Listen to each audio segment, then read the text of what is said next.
Maneva na sema PENDREAM TV. PENDREAM TV de osia dem yopo. Alan's vice has also responded to NPP critics who were asking Mahama why he couldn't acknowledge Nana Addo, which he is also asking, what has Nana done for him to be acknowledged and how necessary is it? Without much ado, I would like you to join me listening to what he said into detail.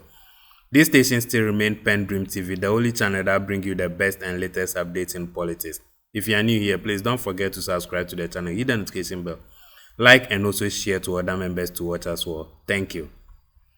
Greetings to the viewers of Pan-African Television, and secondly to my big brother and very good friend and advisor, Sabo, and to your good self, Mahama. Thank you. For sitting in. The issue of Africa sometimes is mind-boggling. Yeah. And it's mind-boggling because of the very many things that we are saddled with. On the continent, we are riddled with the issue or the issues of instability. We are riddled with the issues of food insecurity. We are riddled with the issues of corruption. We are riddled with the issues of political instability. We are riddled with the issue of neocolonialism.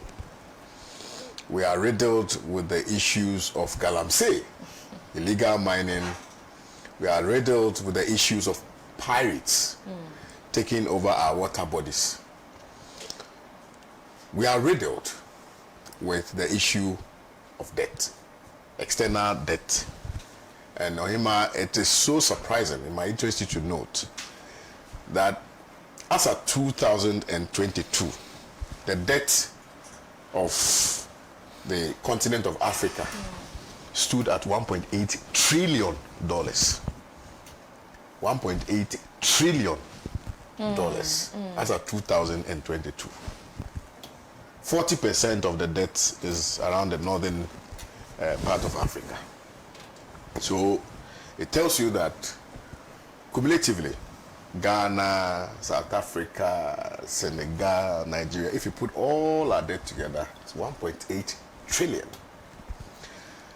I think it beggars belief and begs the question, therefore, why we owe 1.8 trillion.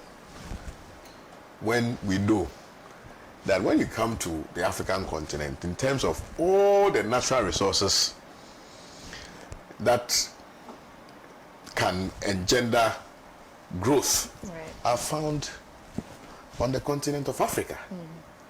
So the question then becomes, why do we still go out to borrow when we have all these resources lying beautifully underneath our soil? When we can be self-sufficient in terms of food production, when we can be self-sufficient in terms of infrastructural advancement, when we can be self-sufficient in terms of engaging in activities or productive services which will bring about, for instance, boosting agriculture and eventually, increasing the revenue, revenues even that human resource. Human resource. I mean, Nigeria alone is about 200 million, people. So I think that really the issue of debt is as a result of the lack of commitment on the part of leaders in whose hands we've entrusted our fate to govern and to carve out practical policies which are attainable and sustainable for the purposes of alleviating and fundamentally addressing the issues confronting the good people of Africa. We appoint leaders or we elect leaders to come and solve problems. Unfortunately, on this part of the world, the leaders, instead of solving the problems, come and compound the problems. Unfortunately. And so you notice that there are different ones. You know, in most of the countries, they have different factions. Factions which are militating against themselves rather than militating against the external forces which hinders our progress. So in South Sudan, you see there are warring factions. In Burkina Faso, there are warring factions. In Togo, even, there are warring factions. In Niger, there are warring factions. In DR Congo, there are warring factions. So across the continent, the level of instability that we are faced with does not also even allow for us to be able to now think about the forward march of our countries.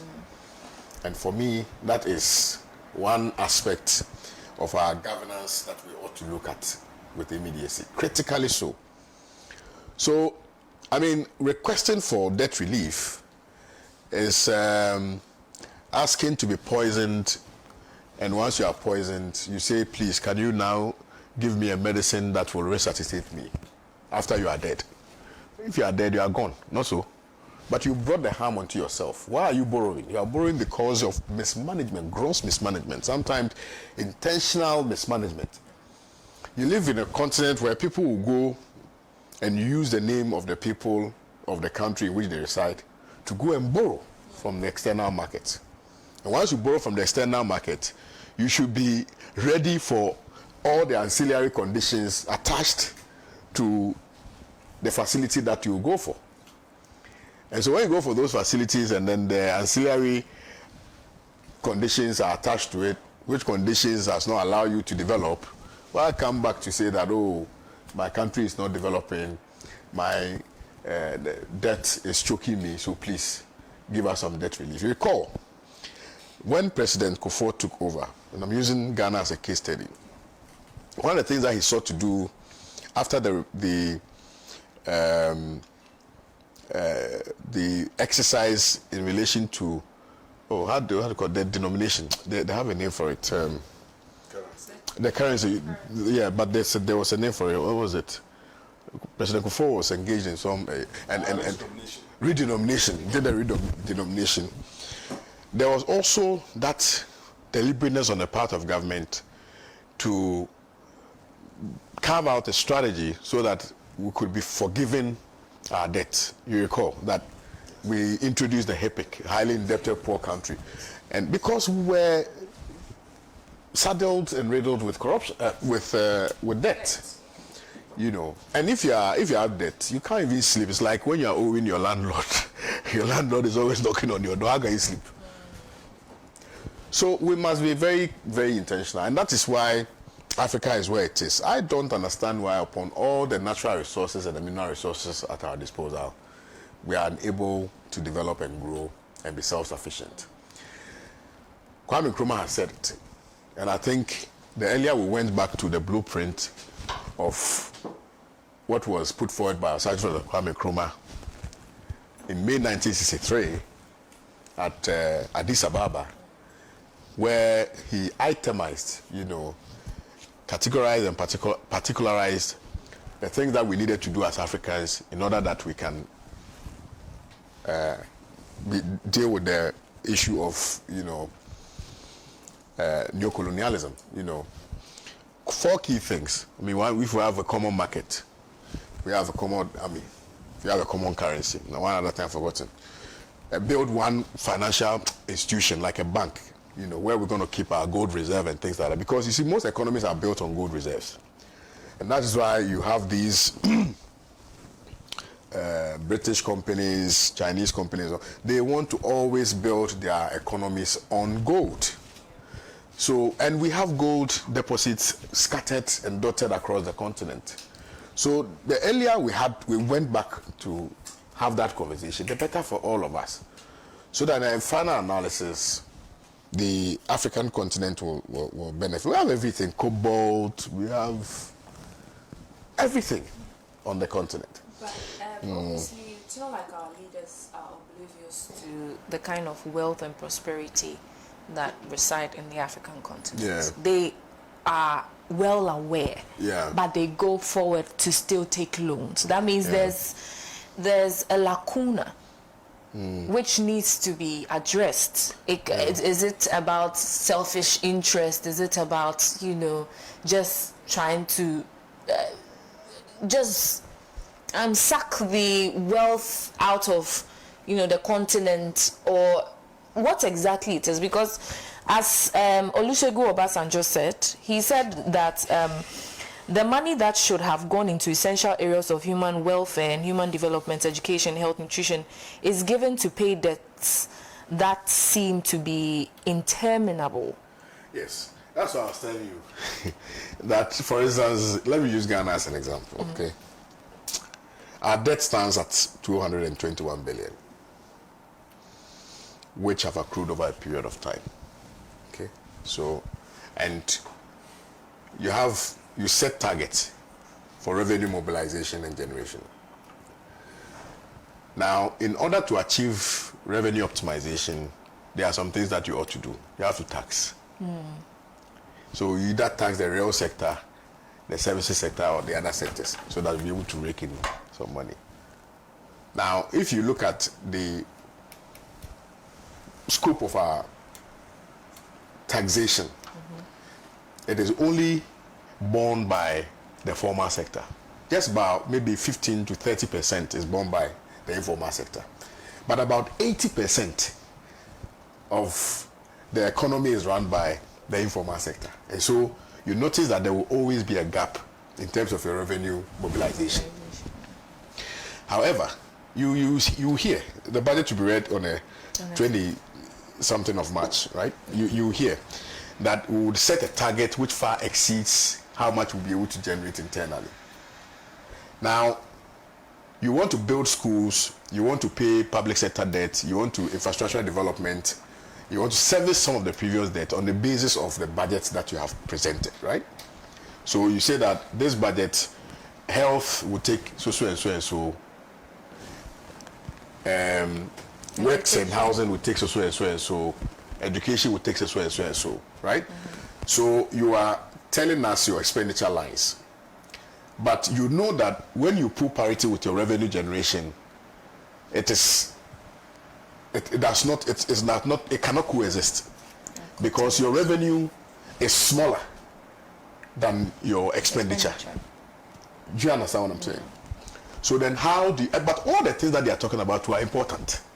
For instance, to ensure free SHS continues, to ensure that we invest hugely in infrastructural development in relation to our educational system is also very important. To ensure that we build more hospital and health facilities are we have to build roads, we have to do this, we have to do that, right? So they are all important. So then how do you now fund the other infrastructural development that you want to embark upon as a government? Because when you look at the revenue, it's not up to. The revenue may not even be able to deal with one line item, right? So you are forced to do what? You are forced to go and borrow. So when you borrow, bear in mind that there are some debts that you owe which will mature around maybe the time that you are borrowing. And as a matter of bilateral agreement, you are supposed to retire those debts. So when you borrow, you have to make sure you service the debts. Then you have to use the balance to also now look at the balance sheet, balance out the deficit in terms of the revenue generation. Do you understand? Yeah. So you will continue to borrow to service your debts, to pay public sector emolument, and to do other infrastructural investment. So that is what it is. Why we have not been able to perhaps deal with it is because we have not been able to look at the revitalization of our economy, how to revitalize our economy, or the rejuvenation of our economy. Because if you want to rejuvenate or revitalize your economy, you're looking at your fiscal side, which is your debt, servicing of your management of your debt, prudency of your expenditure. I'm sorry? I said the kind of policies you put in place. So if you say fiscal, expenditure and revenue, how you make sure that you manage it Do you understand? Then you look at the investment in, for instance, the real sector of the economy, agriculture. You have manufacturing, you have construction. So once you invest in those real sectors, then you are investing in the expectation that you will be able to benefit from the investments that you have made. Because, like for instance, when you build road, unless you tow the roads, it is not an investment that will directly bring you revenue. Revenue, yes. Do you understand?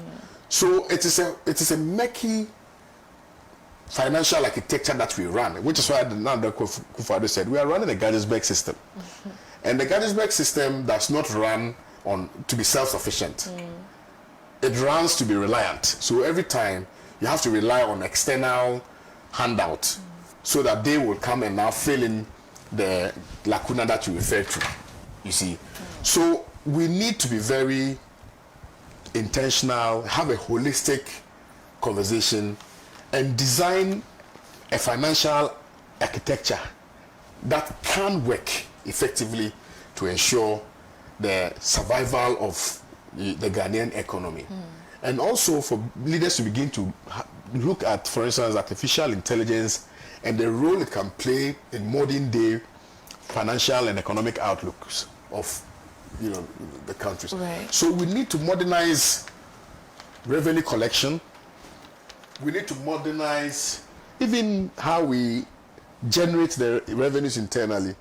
We need to look at the kind of taxes that we do. So for instance, in order to drive foreign direct investment, government is forced to give waivers, tax waivers. So for a period of 5 years, we are saying that anybody who intends to come and invest in this country, you are not going to pay taxes to the state for the period of 5 years, right?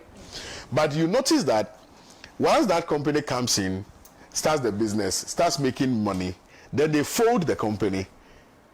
When it's about, the 5 years about expiring, they fold the company, go back, redefine themselves, and then come back and get another 5 years.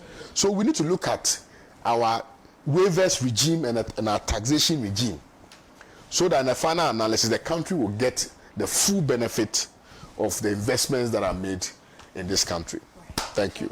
Of the SONA, rather than spelling out what the true state of the nation is, where do we then draw the line of spelling out what the reality is and what complaining or lamenting is? And also, if you can chip in President Mahama's, dedication that he put out there yesterday to fix the country and matters relating to making the free SHS better. All right. Thank you very much. I nearly dozed off. Well, I mean, I have made this point, and I will rehash it again, that I'm happy with the new President Mahama. I think this Mahama is different from the Mahama we used to know prior to 2016. This Mahama is very serious, very forthright, very focused, and very determined. This new Mahama knows exactly what he wants. This new Mahama is indicating to the good people of Ghana that my second coming is about legacy. That my second coming is about attempting, at least, at the very least, to deal with the fundamental teething challenges confronting the good people of this country. And so I'm happy with the current disposition and countenance of this new President John Dramani Mahama. This new Mahama appears to be somebody who will not shield and encourage his appointees to do damage and rape the resources of the state. This new Mahama is telling his appointees and telling the good people of this country that I have made a promise to you, that I've signed a social contract with you, and I am committed to fulfilling every ounce, inch, ink of that promise to the good people of Ghana. And it was quite demonstrable in the speech delivered and presented in the President of Parliament yesterday, when he was fulfilling his constitutional obligation to the good people of this country. Indeed, my big brother Sabo is very right when he says that the core function, or rather the purpose of any State of the Nation address, is to give an account of the current state of the economy and what you intend to do as a new government or as a continuing government in addressing the current state of the economy. Now, it is instructive, therefore, to find out whether or not the President John Dramani Mahama did exactly that. Now, the President John Dramani Mahama failed in dealing with the first part, which is letting us know the true state of the economy per se, because he said he does not want to lament. And that, hold on, please. The first part of his submission, the president said, I do not want to lament. And I was smiling, I was happy that at least we have a president who is not coming to tell you that, oh, there's looming energy crisis. That, oh, the public sector debt is so. That, oh, this is that. That, oh, this is that. That my predecessor this. That my predecessor that. Do you understand what I'm saying? This man came prepared and said, listen, albeit that it is axiomatic to all of us that we are bedeviled and riddled with huge debts, I am not going to go back to the conventional, if you like, precedent set by previous and past administrations in relation to addressing their first State of the Nation address. I'm going to veer away from that convention of always blaming your predecessor. I came to meet challenges. I've acknowledged them. However, let's move beyond the peripheries of those challenges and forge a path of progress. And that's what he sought to do. Number two, it is worthy of mention, or to mention, that the president signed an undertaking and reaffirmed his oath and commitment to the generality of the good people of this country, who sought to give him an unprecedented, overwhelming victory in the 2024 elections. And he made the solemn promise and undertaking in Parliament to the good people of Ghana by unequivocally opining that I, John Dramani Mahama, albeit that we are in a state of economic quagmire, just as I fixed Danso before leaving 2016, I will fix the economy. I thought that as a nation of forward-thinking people, or if we were a nation of forward-thinking people, we would have now begun asking questions about, Mr. President, this is a very welcoming news. Can you please tell us how you will do it and how we can all support you in fixing the economy? Because look, Mahama, if and when the economy is fixed, all of us will be happy. We are not enemies of ourselves. We cannot be enemies of ourselves. We cannot sacrifice the freedom of the country on the altar of satisfying your political or parochial political interest. Our freedoms must not be imprisoned, or the economic freedom must not be imprisoned by reason of your own political interest, partisan political interest. So all of us must be united in assisting and helping the driver get his hands on the wheel, his foot on the pedals, and drive us to our economic destination. That is what we, as patriotic citizens of this country, ought to do.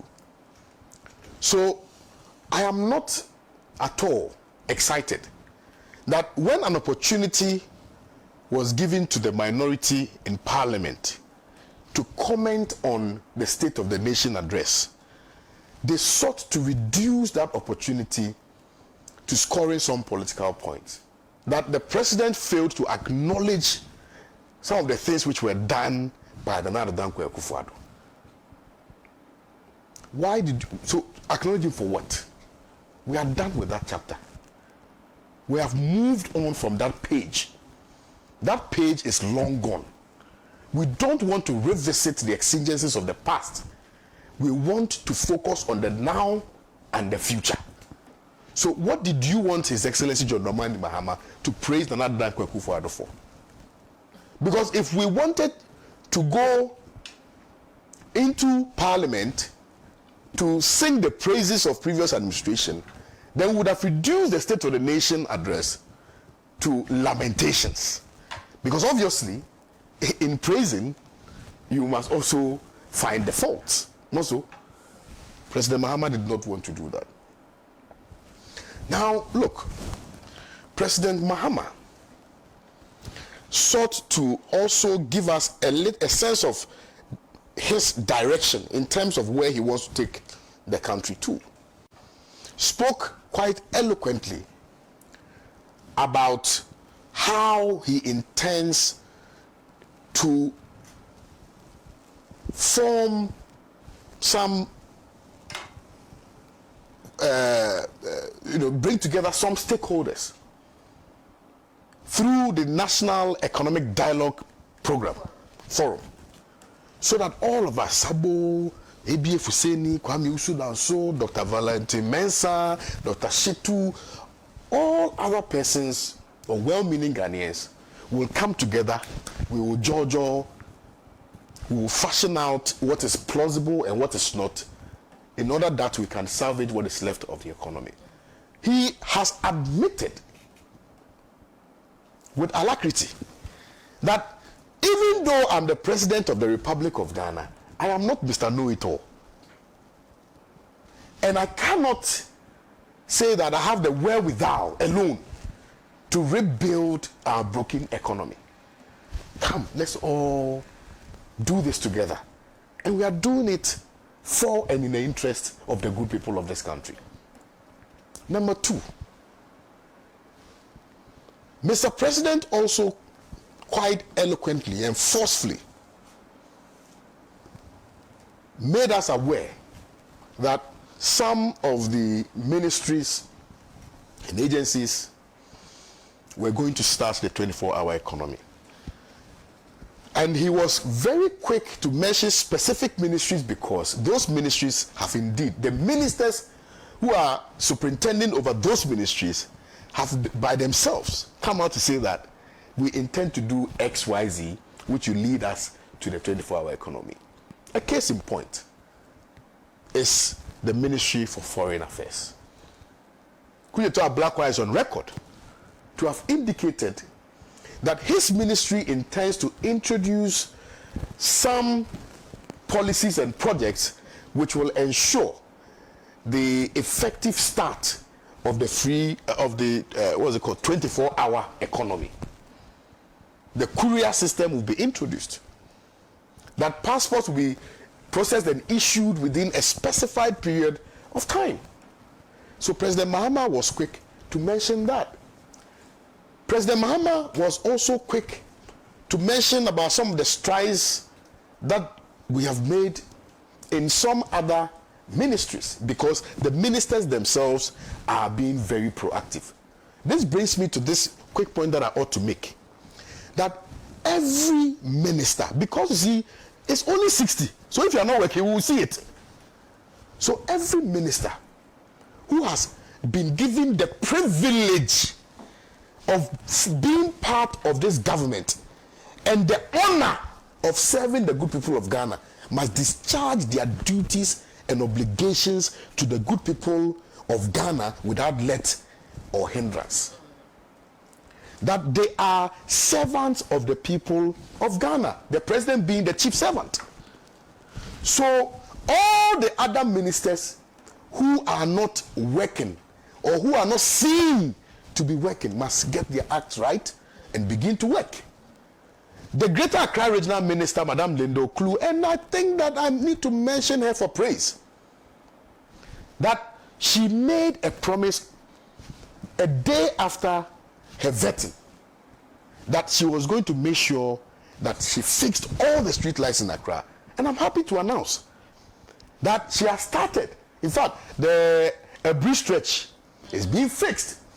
The Nungwa or something like that is being fixed. So, and people are tweeting about it. They are happy that at least for the first time, you have a minister who has made a promise and is fulfilling it. The president was also able to quickly comment on the issue of the energy sector because the minister is seen to be working. The president was not quick to mention Galamsey because Galamsey is a very, very tricky area. We may have all the good intentions of wanting to deal with the issue of Galamsey. We all know the negative effect associated with the practice of Galamsey. However, it is not a fight that we can sit in the comfort of our rooms and think we can fight. This is a deep-seated perennial issue, and we must begin to have broader stakeholders conversation in relation to how we will deal with the issue of Galamsey. Because when I had the privilege and the singular honor of going on the 2024 campaigns, I had the opportunity to engage with some of the young people in the Galamsey communities. And they were very quick to tell me and admit, really, first of all, to admit that they know that what they are doing is wrong. They know. However, there is no other means of survival. Some of them, in fact, told me that, Mr. Danso, do you want us to go and rob? We can't go and steal. What do you want us to do? Mr. Danso, look at the agricultural sector. Mr. Danso, when we grow our cocoa, look at how much we earn. When I come on the Galamsey site and I do lala, I make more money to take care of my mother who is in the village, to take care of my wife, and pay my children's school fees. So it is a bigger issue than we think. It's a means for survival. Now, how do we surmount the insurmountable? How we can do that is to have a stakeholder conversation with these people in the areas where they mine. Let's not treat them like outcasts. They are not outcasts or criminals. They are not criminals. We may tend to disagree with their action or omissions, their actions or omissions. However, in order that we can address this and nip it in the bud, we need to have broader conversations with these people, just as we are doing with the educational system. You know that now, I think they've been to 6 or 7 regions so far, gathering data. Sabo, we don't know it all. The people in the villages, the things they know, and the solutions they can proffer, you have no idea. So let's engage them, speak with them, find out how we can all come together to deal with the issue of Galamsey. And I'm happy that the president did not talk about it. Because if he did, he would have shot himself in the foot. And Asabo Mebwa. Even the president, former president, said, I am putting my presidency on the line. You have a minister who was flying helicopter all over the place, pretending to be working, and nothing. So it is a very delicate and complex situation. I do pray, and I know that at some point, all of us will come to the table, fashion out a practical solution that will, in a final analysis, deal with the issue of Galamsey. Because, Sabu, all the armed robbery cases, you don't hear them anymore. Because most of these guys have gone to the mining sites. So, we should be careful that in addressing one problem, we should not be creating another. Because in completely dealing with the issue of Galamsey, if you are not careful, and if you don't provide any other alternative means of survival, you would be opening another door for chaos. So we should be very, very, very measured. And I'm happy the president did comment on it. In conclusion, Ohima, because I know your time is up, is that, look, we have a duty as a nation to fix our country. Nobody is going to fix our country for us. Nobody. And it's not as though we do not have the people, the experienced people in this country to help fix our problems. We do have them. We have the technocrats. We have well-intentioned people in this country who have packed their conscience behind their actions, and they can be in full support of the president in order that we can deal with our own challenges in this country. We need to look within. We need to be extremely patriotic. We need to veer away from the system of extreme partisanship. We cannot be partisan, but extreme partisanship is injurious and a violation of the principles of patriotism. We do not have to toe that line, because countries which have focused so much on extreme partisanship have not benefited from the knowledge or the fountain of knowledge that the people are endowed with. So President John Dramani Mahama, I am very confident, will succeed. But if we want him to succeed at 100%, we must all support him, because it is not them against us, it is us against us. So if NDC succeeds, all of us do benefit. If tomorrow you went to the fuel pump and fuel price has reduced to 2 Ghana cedis, the person serving you the fuel will not ask you whether you are NDC or NPP. If you went to take trotro and the price has reduced to 10 pesos, the mate will not ask you whether you are NDC or you are NPP. If you went to Makola Market to go and buy tomatoes, and the Tasty Tom tin is sold to you for 10 Ghana cedis, the person selling will not ask you whether you are NDC or NPP.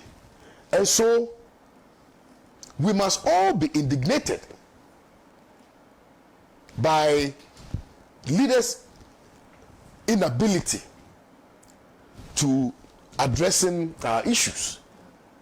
And if we are all indignated, then if we have leaders who are willing to sit at the table with you to have discussions about the way forward, you must avail yourself and support that cause, so that together we can all free ourselves from the shackles of poverty, from the shackles of inequality, and from the shackles of underdevelopment.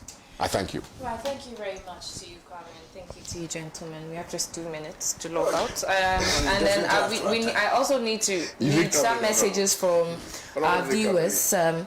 Ken Williams says, Salut chérie, bonjour à tous les mots. Enchanté de vous voir après une longue absence.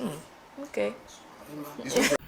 Thank you very much. We much appreciate your time spent on the channel and how you are helping us to develop the channel. Without you, we are nothing. God bless you all for the good work you are doing for us. To our cherished newcomers, we also plead with you to subscribe to the channel, hit the notification bell, turn to all posts so that you'll be notified daily of anything that will be posted onto the channel. Thank you. Dedi kama mamena PENDREAM TV ase. Na so far so good. Say open online portal e wo Ghana. Nipa share, nipa follow, nipa comment here. To my best of knowledge, without any biases, PENDREAM TV.